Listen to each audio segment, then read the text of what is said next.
If you own a boat, it's not about if, it's about when you will have a fuel delivery system issue.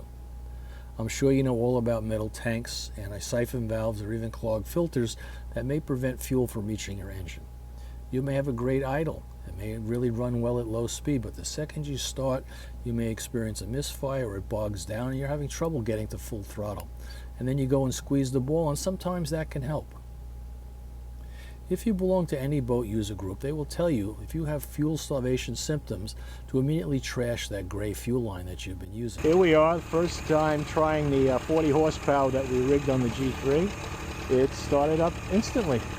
But it wouldn't really run well at full throttle. I had to squeeze the ball to push fuel into it.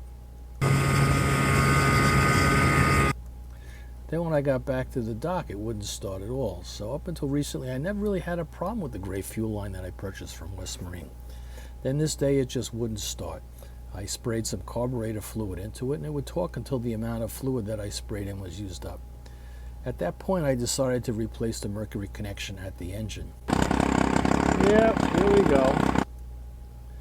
And as you can see, it looks like good quality fuel line. And I try to use the largest diameter to make it easier to pull the fuel. I was shocked to find when I removed the mercury connection, the connection was clean, but the inside of the fuel line could easily be pulled out. As you can see where it went into the connection, it had been completely closed off and plugged. So yes, what I'm about to tell you is if you have gray fuel lines, you should immediately replace them before you get stuck on the water or have an issue. Have a great day today and every day. Thank you for watching this brief video. Please click on the like button, subscribe to my channel, and feel free to leave a comment. I usually respond to comments in 24 to 48 hours. Have a great day today and every day.